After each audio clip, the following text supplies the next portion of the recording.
Welcome to know your constitution.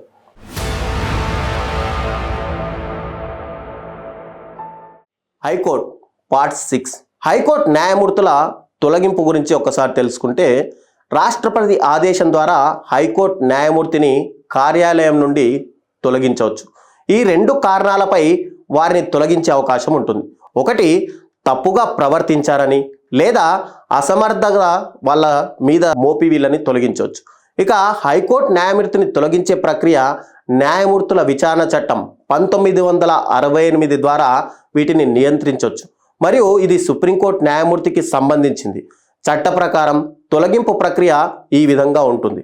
Lok Sabha విషయంలో 100 మంది సభ్యులు లేదా రాజ్యసభ విషయంలో 50 మంది సభ్యులు సంతకం చేసిన తర్వాత తొలగింపు తీర్మానాన్ని స్పీకర్ లేదా చైర్మన్కు ఇవ్వాల్సి ఉంటుంది. స్పీకర్, చైర్మన్ మోషన్ను అంగీకరించవచ్చు లేదా అంగీకరించకుండా వాటిని తిరస్కరించవచ్చు.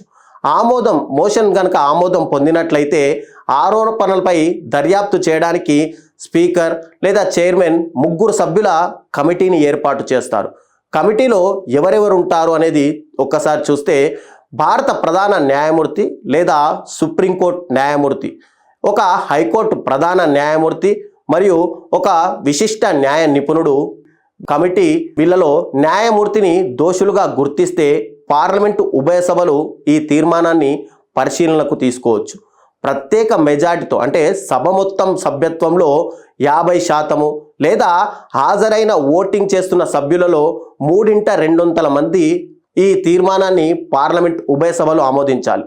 పార్లమెంటు ఉభయ సభలు ఆమోదించిన తర్వాత న్యాయమూర్తి తొలగింపు కోసం రాష్ట్రపతికి ఒక చిరునామాను అందజేస్తారు. చివరగా ప్రెసిడెంట్ ఒక ఉత్తర్వు జారీ చేస్తాడు, న్యాయమూర్తిని తొలగిస్తున్నాము అని. ఇక్కడ మనం గమనించాల్సిన విషయం ఏంటంటే, ఇప్పటి వరకు హైకోర్టు న్యాయమూర్తులనెవ్వరూ తొలగించినట్టు మనకు దాఖలాలు లేవు. నాయకులారా, మీ పనితనం మీ అధినాయకులకు తెలియజేయాలనుకుంటున్నారు. ప్రజలారా, మీ సమస్యలను మీ నాయకులకు తెలియజేయాలనుకుంటున్నారు. ప్రజా సమస్యల పరిష్కార వేదిక మీ అభినవ్ భారత్.